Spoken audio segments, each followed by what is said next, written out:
Welcome to Skin and Soul. I'm Gwenem Carsley, a transformational body, sex, and soul coach, and I'm inviting you on a bold, unfiltered journey into the heart of our humanity through the lens of Eros. This is where we strip away the shame, dive into the unspoken, and embrace the wild, raw truth of our desires. Together, we'll crack open the taboo, uncover our deepest intimacies, and awaken the pulse of our sexual essence. Because real transformation, it's messy, it's thrilling, and it's oh so delicious. Buckle up, loves. Skin and Soul Beyond the Pale starts in 3, 2, 1. Let's go. Led with personally, Suzanne Raja, who is absolutely exudes feminine radiance. She is the goddess herself, walking in motion. And alongside her husband, Suzanne Raja, co-founded Warrior Sage, which is a global transformational leadership academy that has worked with tens of thousands of people globally. And she herself has worked for more than 30 years, coaching women, leaders. I've got physicians, performers, high-level professionals in the realms of power, relationship, feminine leadership, and full expression. And today, we get juicy.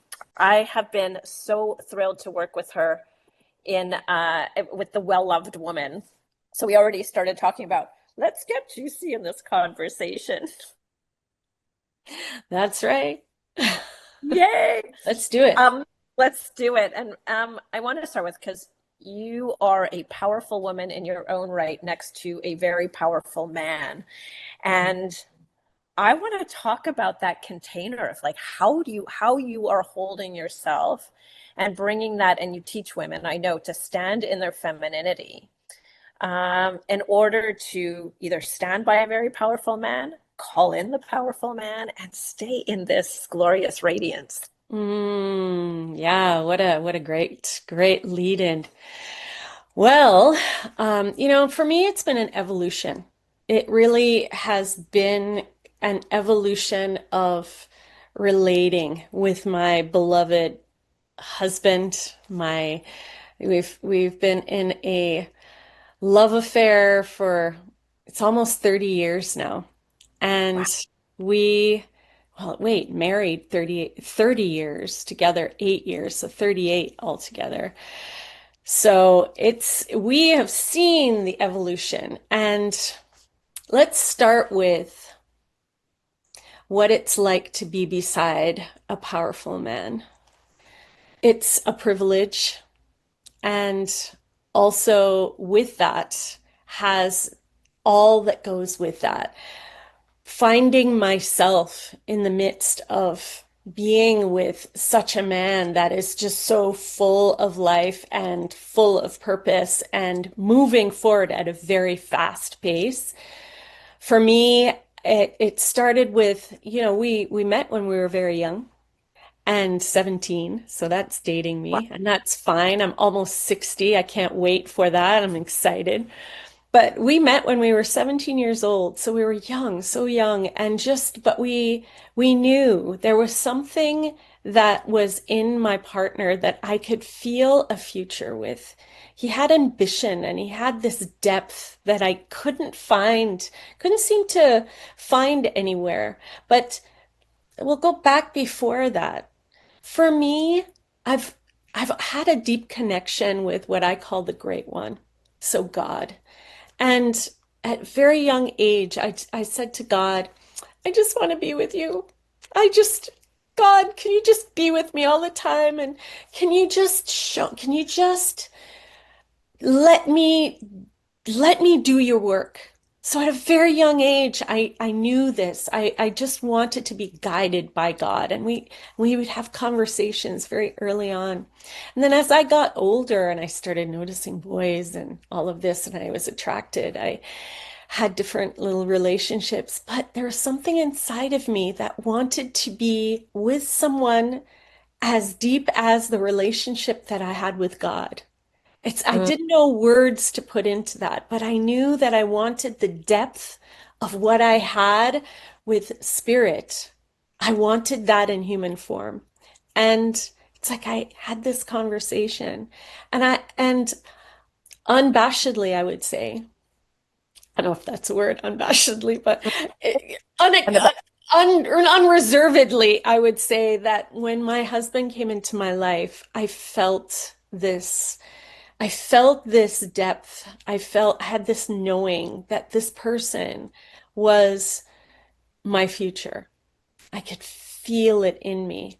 And it wasn't that there was just this instant, well, there was an attraction, but it wasn't like, oh, he's my everything. It was just, there was just this feeling. I felt like I could hitch to a star. There was Mm. just a star and he was moving forward. And I want you to ask me questions because I don't just want to talk, but I could just talk forever. No, But, which I love though, you because know, I just want to take a moment to like ingest all of that because we're living in a yeah, world now where, it's if this person doesn't behave like this, you cut them out. And if this is like, we have all of these rules around love and romance and so much of the depth of love. And I hear this calling. I love that you are so clear about it, where you talk about, I want a depth of relationship that I have with with source, with God. God, For with me, it's myself, God. right? And it's God, right? And so, and I, because for so many people it's so transactional, or Yeah. this works, that doesn't work, and we just write off the sense of the depth of the capacity and potential of love. Yeah. And I look into this framework, I'm like, oh, so beautiful, it's so delicious. And it doesn't mean that the romance always looks like a garden of roses and Eden. Sometimes I'm sure there's a lot of pricks and journeys along the way where I don't know, the flowers get mowed blonde. I don't know. But where the I think I get where, you. where things come up because it's a journey. And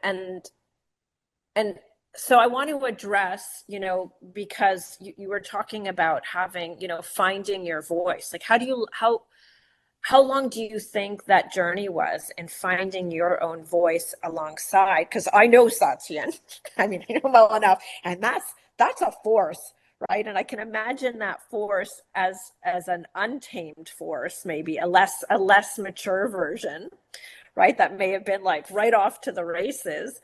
How you kept up and how you carved out like allowed your feminine to emerge, radiate, etc. Yeah. So it started out where I was so bright, such a bright being. I've always been bright, but I was really bright when I met him. And then I met him and I felt, as I said, I felt this depth and I was awestruck by how much power he had and how much capacity he had. So I went from being really bright, and I continued to be bright for a while, but then it was like I looked to him, and there was this looking up to him, and wow, and powering him with, wow, you're so amazing, you're so great. And even as we started teaching together, there was a point where we would be on stage together teaching. We taught hundreds of people at a time. We'd be up on stage. And there was a point where I would get off of the stage and I'd actually sit back and watch him because I was so enamored by what he was saying. He didn't say to me to go take a step back, but I took a step back and I was, wow. And there were people in the audience that said, why do you sit down? Why do you step back? You're a woman. Get out there and be bold. And I listened to that and I thought, am I stepping back and am I lowering myself? And so for a while I thought, well, maybe I'm lowering myself. I need to be bigger. Now I'm going to be bigger and now my voice is going to be bigger and it was heard. But it didn't come naturally for me to just get up there and be beside him and be loud. And I feel that in the world today, there is an essence of feminine leadership that comes from a place of you need to be bigger. You need to stand beside him and be as strong. And what I came to understand was I was never not as strong. I was always strong. I always had a voice. And when I took a step back, that was of choice. And then when I reconciled that was my choice to look at him in wonder and wow, and then take that breath and go, oh, okay, hold on a minute. hold on, what do I enjoy? What is something about what do I love about this? And starting to discover myself. I had to go into a new self-discovery of the things that bring me joy, bring me love and life and nature and being and dancing and moving my body. Got out of my head and into my body.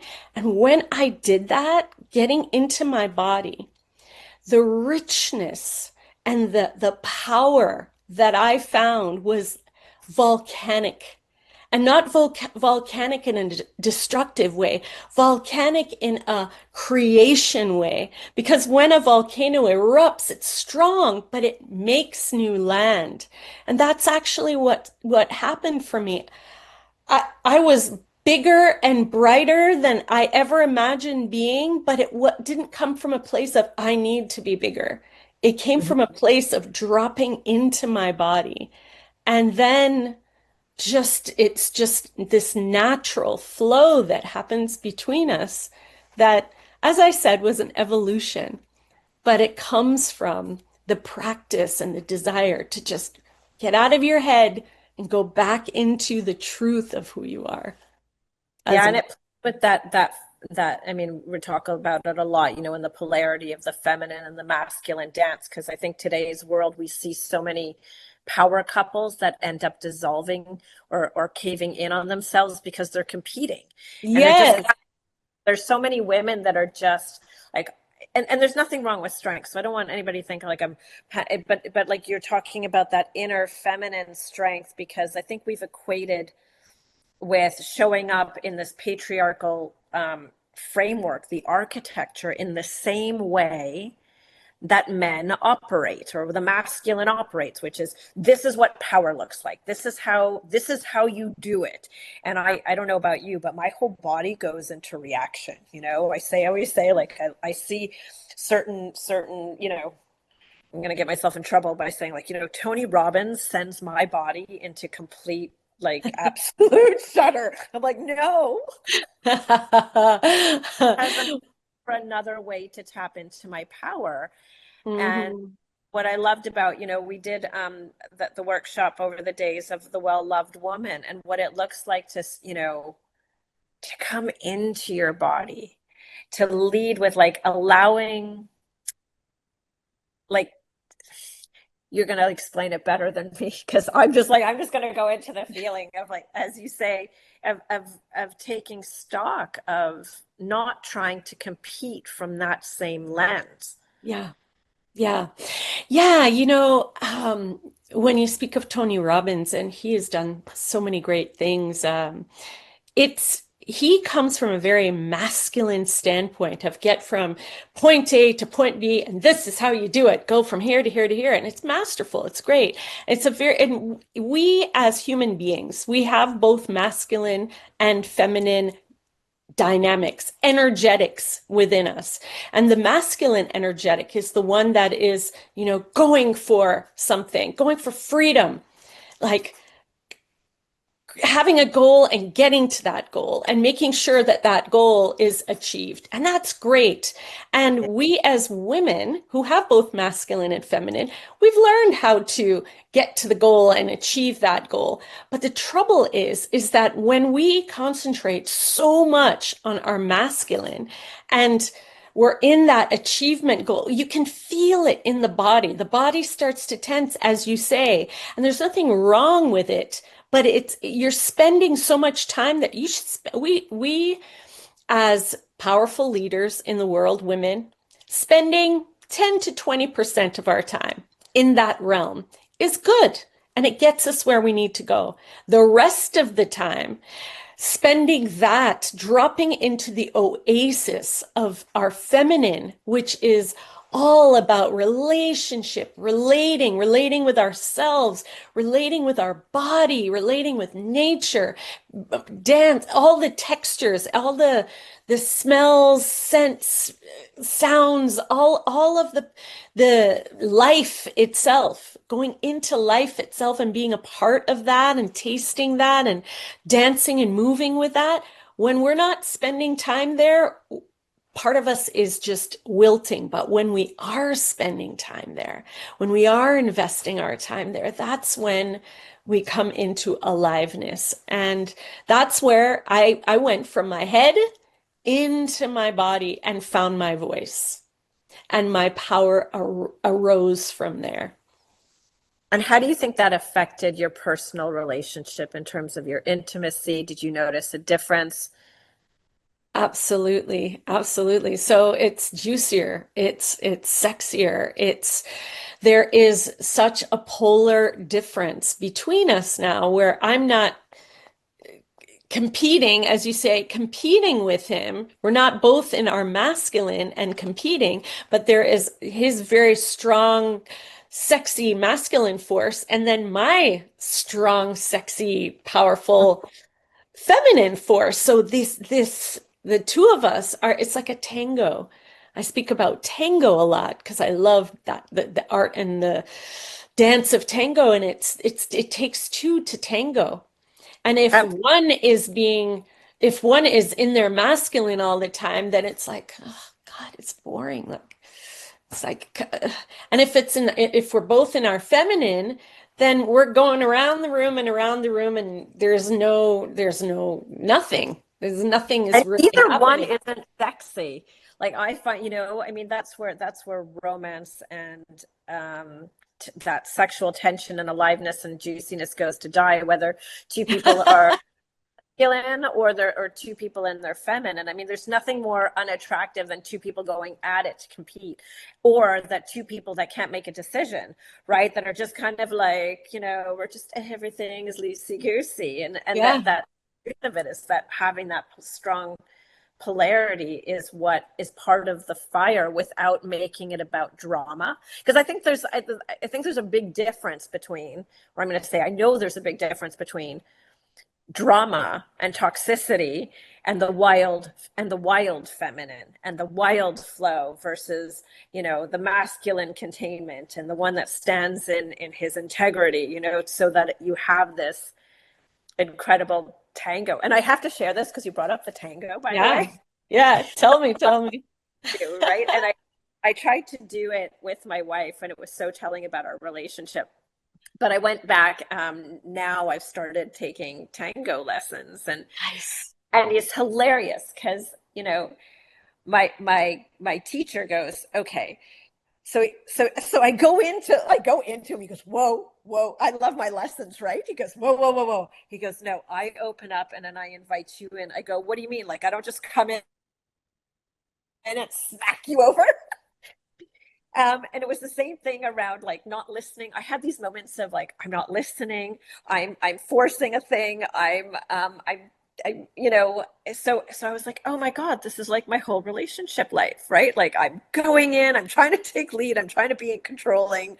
I or I was collapsing, which was the other one, right? I was like completely collapsing and losing myself. And I thought, oh, what a great lesson of Absolutely. how you show up to the dance, because he's like, oh yeah, no, you've got to hold your frame and yet be so in tune that when I lead you, you are able to respond and fill up the space. I love him. I love him. He's like, I'm like, I am getting life lessons through my tango lessons. Yes. Yes. Yes. Relational lessons, you know, any form of dance is really it's very telling where you're at in your body. Yeah. Tango, I have found for me to be the one of the greatest ways to show you where you're at in yourself and in Mm-hmm. your relating, how you relate. It's just, and one of the things that you brought up about losing yourself, Mm. this is big also. Yeah. It's you, and this is how it started for me in relationship, as I was sharing with you, where, here it is, I met this, my beloved, who I was awestruck by him with the type of man that he is, and I still am, but I haven't lost myself as I did in the beginning.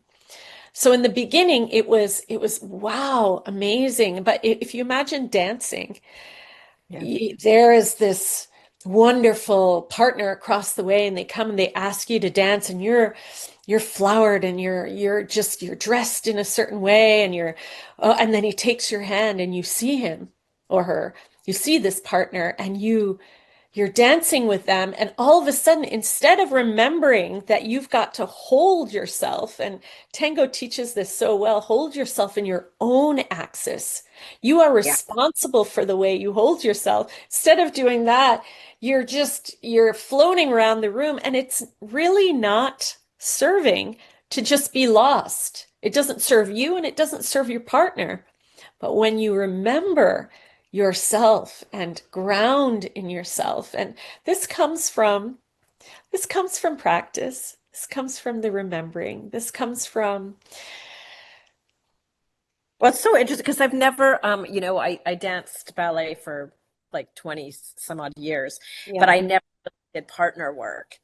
And it was very telling and throughout my life because I've always been, the only child, did dance on my own. So I did a lot of activities by myself. So I learned how to be so solid and independent of not needing, right, and not allowing that reciprocal. And so there's this beautiful place of not collapsing, but then opening to surrender, which is the other part, right? Is the ability to receive. Which I'm just like, in my later life, I think this is the fun part about getting older is like starting to really understand all of the little nuanced bits and some not so nuanced. Like I said, I nearly ran over my dance partner, right? Which I still laugh at. I actually wrote out the list of like, oh, these are my life lessons because I said, oh, am I stalking you now? He goes, yeah. He goes, you need to stalk me. And I was like, oh, I get to stalk you. Okay, great. Let's do a little bit of stalking, or this is flirting, right? So it is. It's a beautiful lesson. And I don't remember what the point was in that, but I'm so excited about the whole idea of go and dance. I did want to yeah, ask you, for yeah, women, because I think, women are often taught, and I don't know how to put this, but, like a false feminine, that there's, and I don't want to say it's false feminine, but rather than coming from the source of flow and love, but that it comes more from manipulation or putting on a mask or having a performance um, of what they think the feminine looks like. And I kind of want to just delve into that a little bit, finding that true essence of what the feminine is and how she shows up, because I don't think it's one way either. Um, you yeah. know, that that it's not about having strength, that she is just the wallflower or flowing so along, that there's that femininity shows up in her own power in her own way. Mm-hmm, mm-hmm.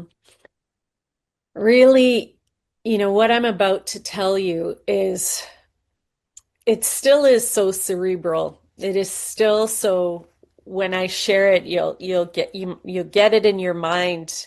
But unless we have so left the village of women. We have so left the place where you learn body to body in communion with each other how to awaken that feminine and magnify that feminine life force that's within us with each other. Just even speaking to you here is just so limited, and this is why um, being together with women, being in retreats with women, learning from women that are embodied is so vital for us. It's not even just a nice thing that you go on retreat with women, it's actually a vital piece of our evolving as being the best that we can be. But I'll do my best to share with you. We are so trained by social media, by the movies, by how women are supposed to be. that right now it's just so warped. I mean, if you even think about it, I always go back to dance again. If you think about it, I don't see couples dancing. There's not so much couple dancing out there. There's free dancing and you'll go and people will be dancing on their own. There's a reason for that. The reason is that it's gone so far away from learning how to be in your body with another. And the false feminine is one who will look outside and kind of guess. You're guessing how you should be. Well, they're that way. This person is that way. So maybe I should try that on. My mother, this is how I grew up. I grew up with her, so maybe I'll be more like her. My sister's married. She's in a relationship. Maybe I'll be more like that. This person has what I want. Maybe I'll be more like that. Instead of taking a breath, going into your sacred breath, it starts there. Start with your sacred breath, breathing in and out very slowly, slowly at first. You see what's happening to you? Even as I speak, you're dropping into your body. And it's just that. You know what? It can be this simple starting here. So you take a breath, and the breathing in is like you just, and exhaling. You just imagine an ocean with the waves coming in, breathing in and exhale, sending that breath out into calm ocean, breathing in and out. And then start to notice just naturally as you breathe in and out, allow your body to move with your breath. Mm. Come into motion with that. And then without even music, just allow that breath to move. Imagine it's swirling and moving in your shoulders, the back of your neck, your hips, your legs, your genitals. Imagine filling your genitals with life force and light. Light now, light with the breath, and start to move. You start to do this just generally, and your mind cannot keep up with your movement. Your brain cannot do that. You start to do that more and more and more. I put that into a practice. What will start to happen is you will start to be informed of how to move in your feminine. Mm. Your voice will slow down. If you allow yourself to move as quickly as your breath, as an inhale and an exhale, your voice will slow down. It may not go, which is fine, but breathe into yourself, into your soul that's in your body. Use your breath as an awakening to how you move in your true feminine. This is a small piece. There are other pieces to be built upon that, but it starts The simple. basis. I mean, I'm going to The say it's basis. not simple because so many people are cut off at the breath. So many people don't feel their body because their awareness is just not centered in all the places of tension that are being held, what is where things are stuck. And so the breath is like the most necessary piece. And most of us haven't been taught how to breathe, how to bring the breath down. Um, and I wanted to go into, from here, it's like it's the embodiment. And I'm just trying to think like, like I said, most people don't know. And the invitation is the dance, coming into dance and movement.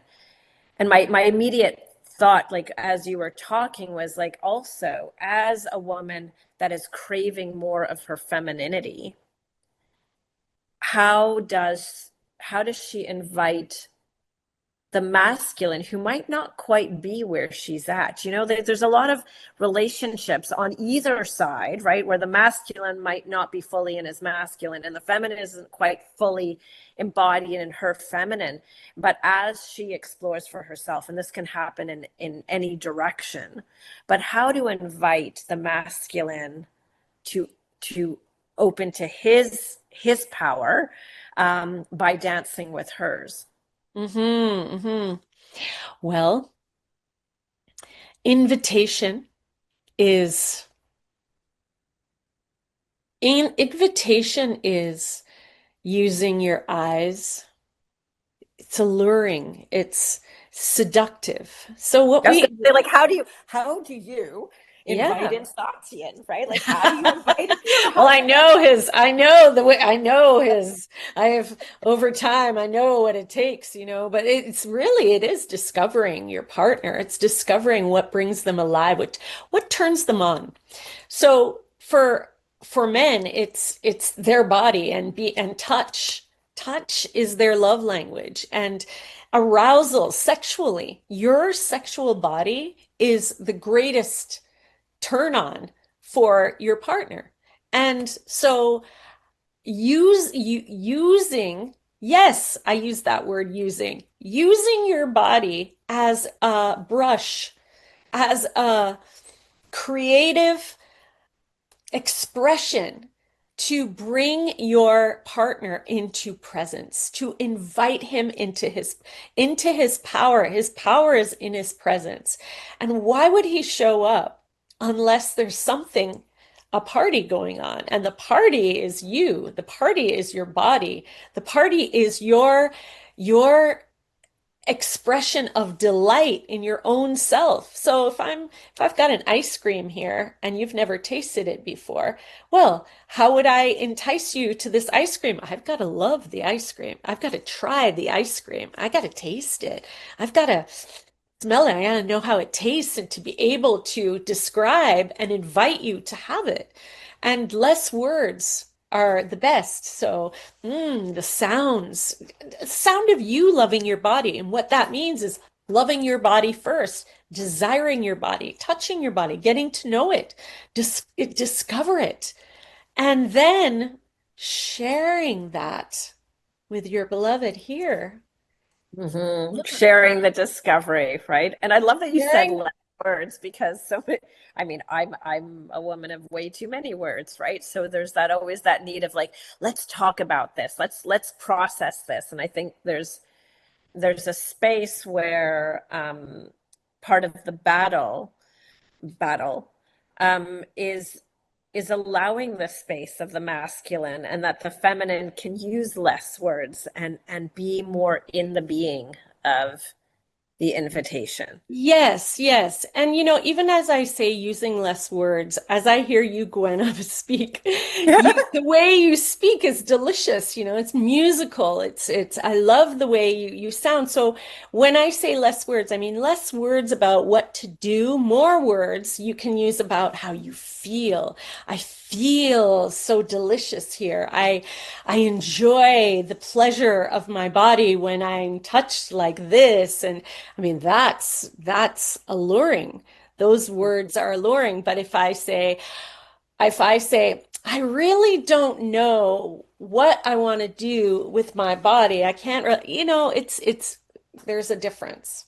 There's a, Right. There's also the I want you to do this, right? There's like a combative, because I hear a lot about, well, this person isn't doing this and this person isn't doing that. And it goes on both sides of the coin, right? It's like, well, that person, I need them to do that. And rather than it being a demand, and that's like part of like the power of diffusion of the combat, not the tension, but the combat of the invitation to come in of, oh, this feels delicious. This is like, come over here and taste this.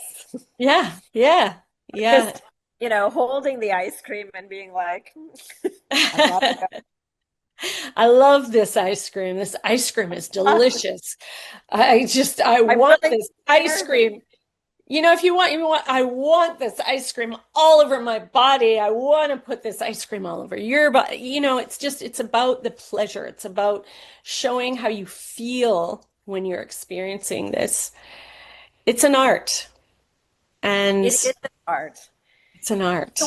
what do you think happens in a relationship when I'm going to say the feminine is more successful, has more freedom, and has more, I, yeah, let's say more success, more freedom, and more competition than her partner? What do you think happens in the relationship? Well, I mean, so I want to use the word the feminine. I want to use that a little differently. So we we like I said, we all have masculine and feminine within us. So if she has more success than he does in certain areas, Mm. then you can work it out. But in your intimacy,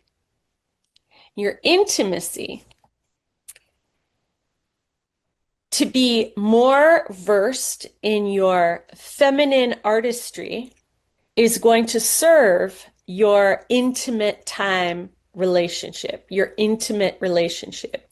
So when I say your feminine artistry, the artistry of invitation, your artistry of surrender, which means your ability to let go of control in the bedroom, maybe outside of the bedroom, the finances, all of that stuff. Great, do that over there. But when you're in the bedroom, when you're in your intimate time, when you can relax and allow him to claim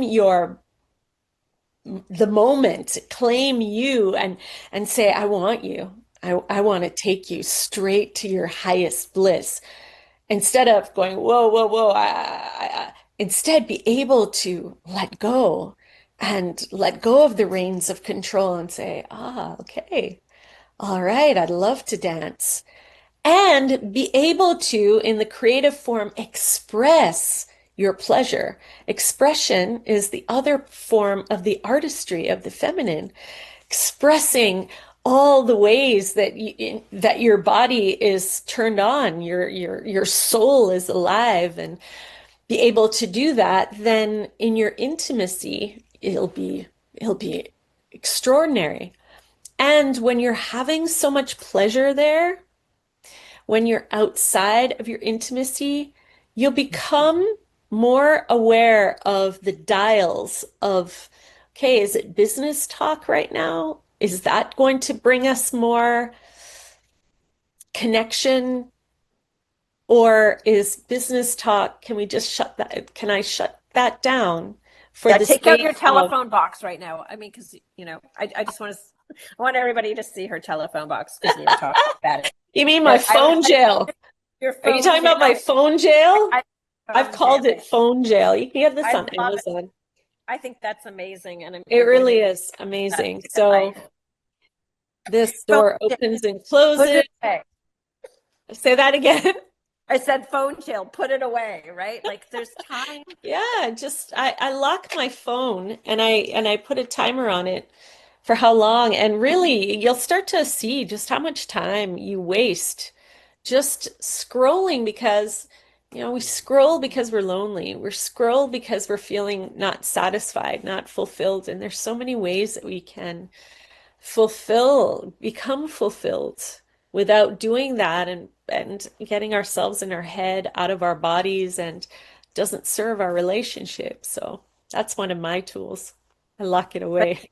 also, but sorry, intimacy also takes safety, and surrender does too. And I don't ever want to put it on the other. So I always say like it comes down to the surrender when we were talking about breath, right? Noticing where we hold breath, because surrender can be a very subtle experience of, oh, I've been holding, like I've just noticed, I'm like, oh, I've had this little knot here, just right here, just sitting here, and then just taking the breath of being able to go, oh, I'm just going to soften into this space and notice what else can flow through in the moment. Because I think a lot of women go into their heads, whether it's, in that moment of intimacy, in that moment of ecstasy, or not quite going there because then the speech happens, or the thought of like, oh, I've got to go do laundry, or there's a list to do, or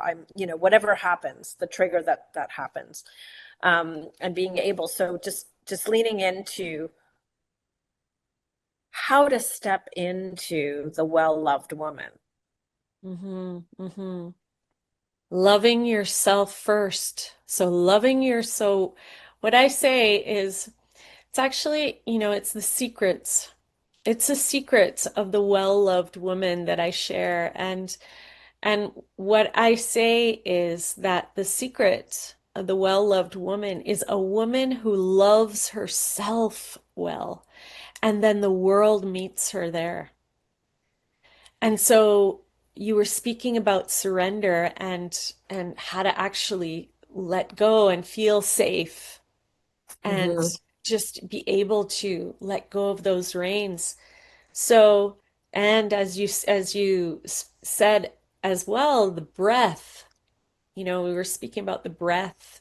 Can you let go of the tightness and allow yourself to breathe? And I want to remind you that as my story began, I said that I have a deep connection to what I call the Great One.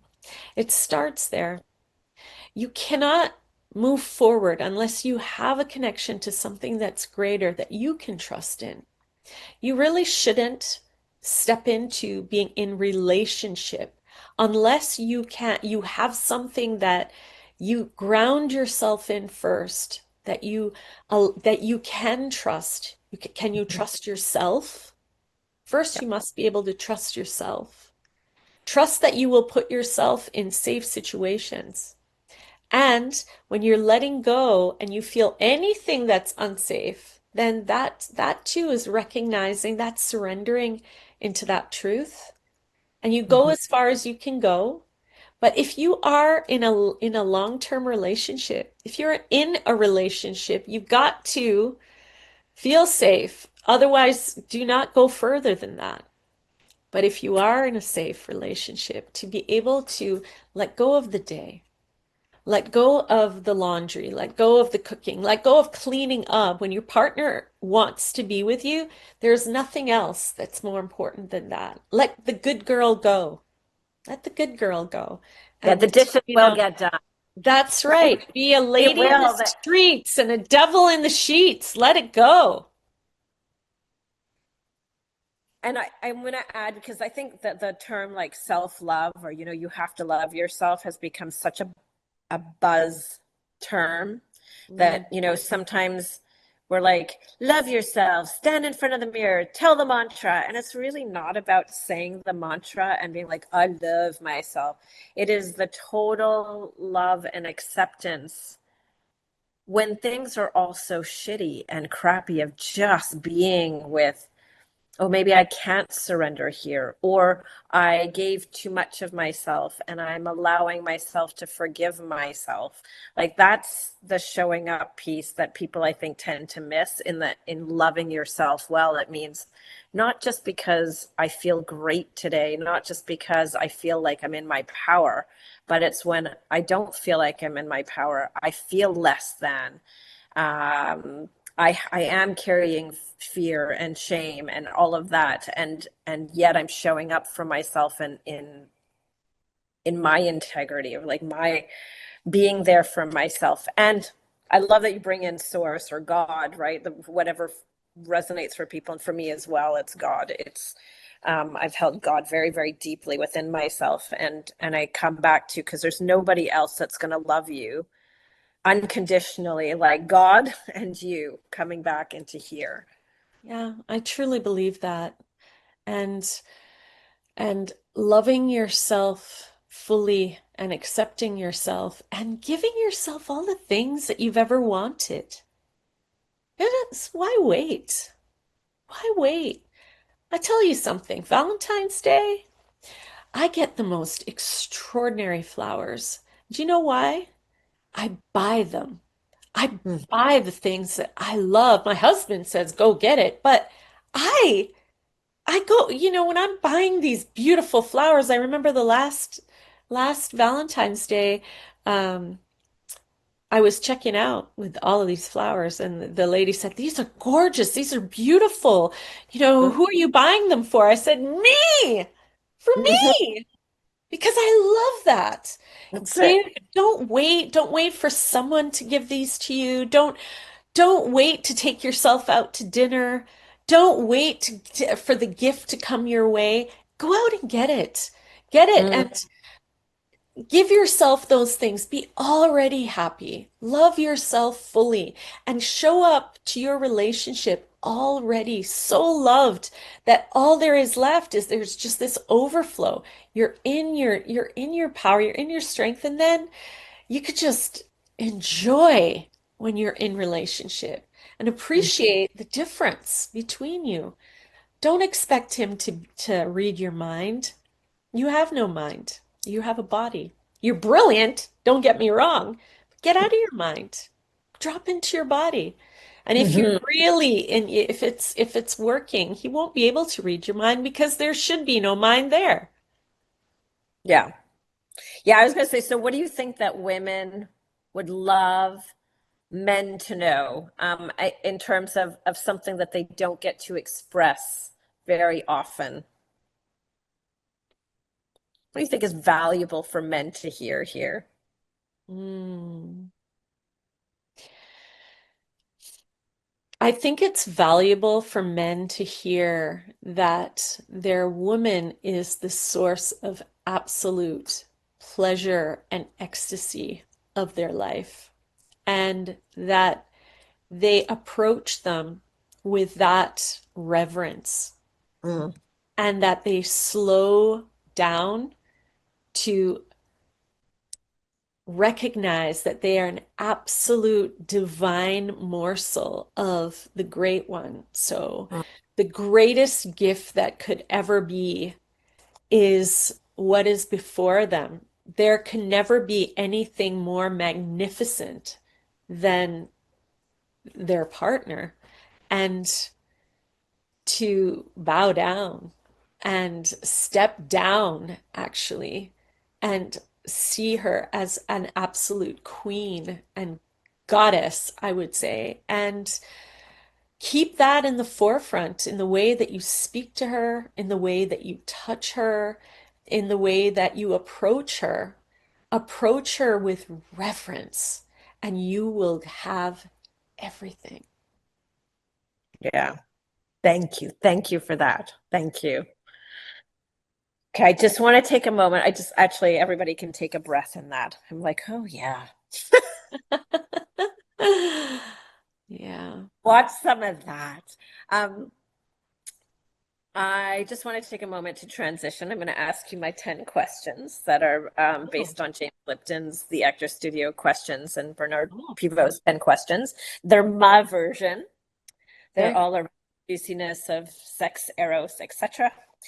So, number one, what is one truth that your body has always known that your mind took years to catch up to? Mm. A truth that my body has always known. My mind. Mm.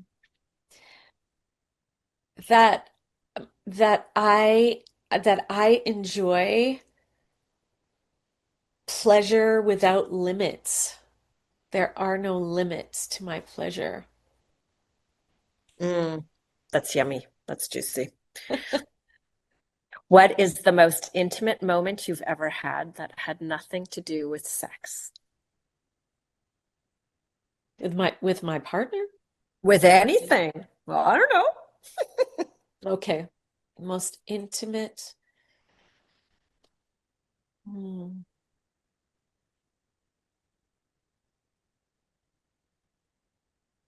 Well, what came up for me is, I guess, the birth of my children. Yeah, Yeah. I hear that. Yeah. Now, if you could be remembered for one sensation you gave someone, what would it be?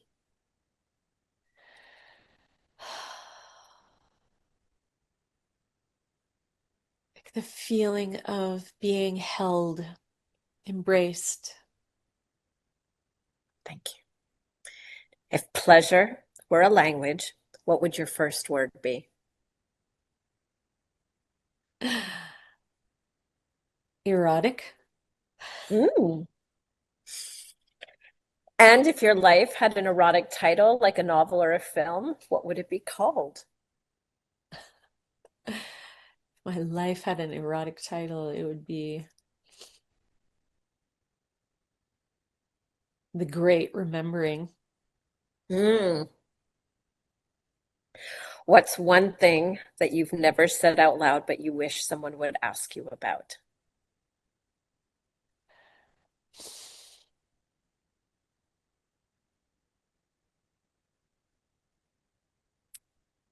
Huh. Wow. That I've never said out loud that I wish.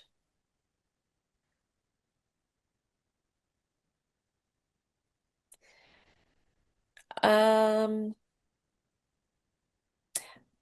I don't know. I mean, I think being being on stage and what that's like to be just in front of a sea of people and expressing myself fully, what that's like. Mm. I'll ask you after. What part of your erotic self are you still afraid to bring to the light? Part of my erotic self. I feel like I brought a lot of my erotic self. Afraid. Um,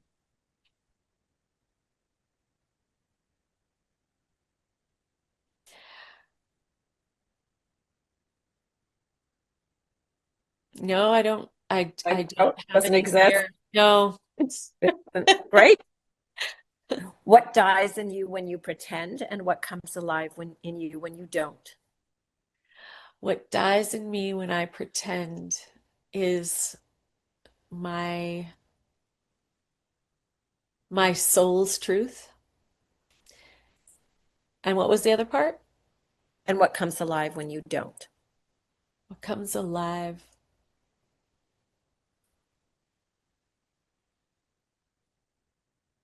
My Jamaican wildness. Mm. I love it. I love it. I heard you go into accent when you're Did you? You yeah, did. yeah, when you get like really excited or something, you're like starts to come out. Yeah. I love it. So finish this sentence. When I leave this life, I want my skin to remember. Mm, love. I want my skin to remember the love that I left behind and the love Mm. that I'm taking with me. And if the soul has a scent, what does yours smell like today? Jasmine. Beautiful. Thank you. Night Queen jasmine that I just bought today that smells like for miles away at night. Night Queen Jasmine. I love Uh-huh. it. Yeah. Well, we'll have to trade secrets on perfumes. I have an absolute thing for perfumes and scent, Yeah. not as but as something that is like mixes with the chemistry and just Ooh, I find that luscious. All right, I'm so I do learning. ask you. I think we have just a couple of minutes, so I will Uh-huh. ask you what your experience is of relating and being on stage with an audience. Uh-huh. I love it because when I'm on stage with a huge audience, there's an energy that's there that's just between us, and it feels like there's a huge audience, but it doesn't, they don't feel large. They feel just like this ball of energy, and mine is huge. And so together there feels like this. I just, there's a part of me that unlocks that is just able to transfer energies, and there's a dance that happens, and there's a aliveness that awakens when that happens. And I remember walking onto stages, wooden stages particularly, and smelling them and just hearing my feet walking on the stage, and then the lights come up and it's just us. And Mhm. when I speak, I feel that, and I feel like I'm speaking to your those that will hear this podcast feels like a sea of energy that hears that. And so I'm glad that this was the last question because I hope that my energy is felt in the way that I'm feeling yours. Mm, it is, it will, and so it is. Yes, the aliveness of there's something I call myself a connection junkie because there's something about that experience of being on stage or just being in even one to one, right? When you feel that sense of being seen and seeing at the same time and just having that greater sense of connection, it's Yeah. there's nothing greater. I don't know. There's no amount of high, there's no amount of drugs. There's like just to be in that experience of it. Yeah. Yeah. So is there anything else that you want to share with us before we go on this very quick time? It's so good, Gwenam. Let me see. Is there anything else I want to share? How do we find you? How do you find me? Find me on Instagram at Suzanne Raja. Suzanne R. Raja. I will send it to you and hopefully you'll be able to put that on Yeah, there. it'll be on the Find biography me on for everyone. Instagram. Find me there. And Excellent. when I am sharing my retreats, which I love to do, I will be posting it there and then you can come join me. It is a blast. You've been I know there. I've been there and I love it. I Yeah. just, yeah, relishing in the well-loved woman. So, Yeah. well, thank you for joining me today. Thank you so much. A real treat for me personally. My And to pleasure. everyone out there, I know. uh, Oh, bless you all.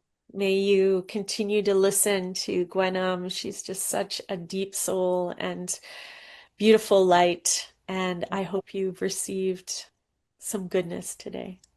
got some good golden nuggets. So Mhm. thank you. You're And so thank welcome. you. Come back again next week. We'll see you again soon. Thank you. Mwah. Mwah. Thank you for listening to Skin and Soul with me, Gwenam. Join me Fridays at 10 a.m. PST on Transformation Talk Radio. Catch the podcast anytime on your favorite platforms. You can follow me on Instagram at Luvology. Ready to take the next step? Book a compatibility call with me at gwenamcarsley.com.